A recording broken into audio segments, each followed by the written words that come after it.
What if a pair of shoes could change someone's life?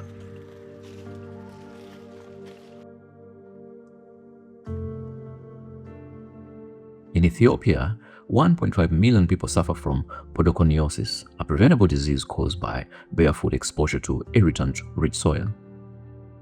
Every morning, farmers across Wolaita zone walk into their fields barefoot, their feet touching the same red clay soil their families have worked for generations.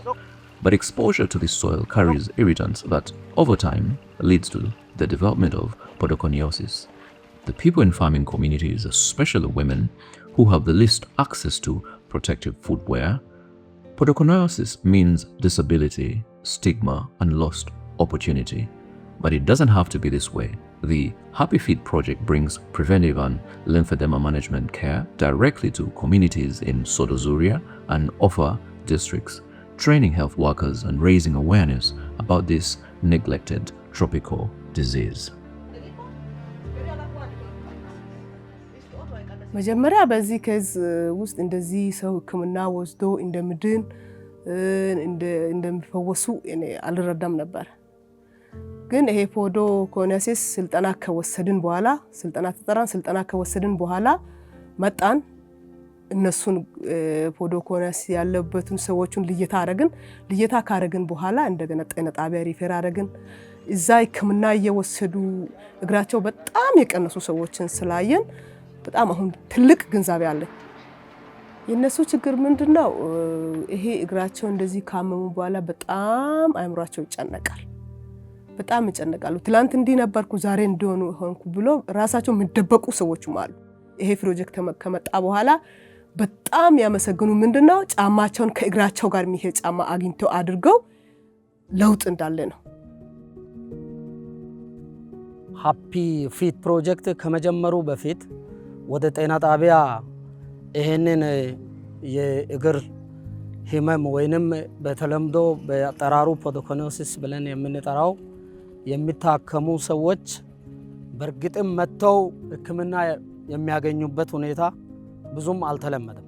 ይህ ሲባል ምናልባት አኪዩት አታክ ብለን የምንጠራቸው አይነት ችግር ካለ ህመሙ የእግር ህመም ሳይሆን ቀርቶ ጠቅላላ የመታመም ባህሪ ስለሚያሳዩ የዛን ሕክምና እንደ አንቲፔን ያሉ ነገሮች ነው የምንሰጠው ከጤና ተቋም እንጂ የእግር ኬር የመስጠት ሕክምና የመስጠት ስራ እየተሰራ አልነበረም። ከፕሮጀክቱ ጋራ ስራ ከጀመርን ክላይንቶች እዚህ ከመጡ በኋላ መጀመሪያ ተቀብለን ስለዚህ በሽታ መነሻ የማስተማር ስራ እንሰራለን።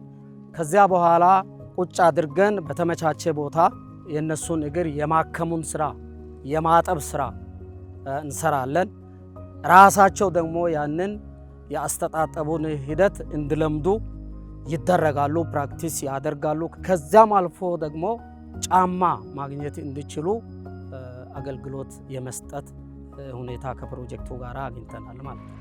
ከዛ በኋላ ቤታቸው ሄደው ያንን የኬር የሚሰጡበትን ሁኔታ መቻላቸውን ካረጋገጥን በኋላ እግሮቻቸውም ልዩነት ማሳየት የተሻለ መሆናቸውን ስናረጋግጥ እዚህ ግራጁዌት አድርገዋል ብለን ቤታቸው እንከታተላለን ማለት ነው።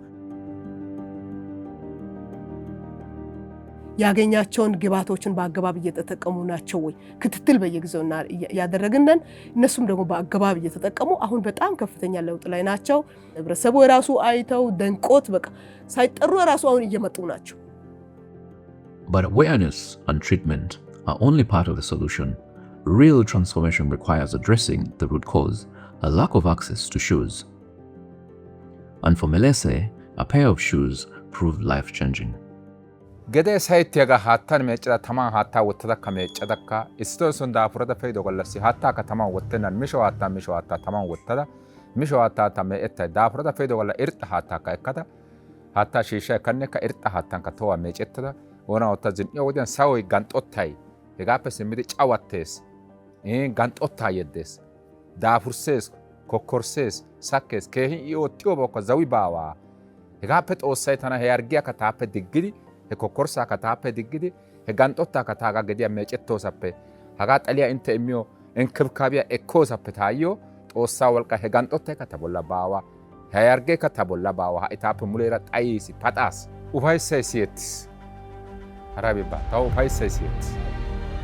Women and men who once stayed home, isolated by stigma, are now participating in social and economic activities.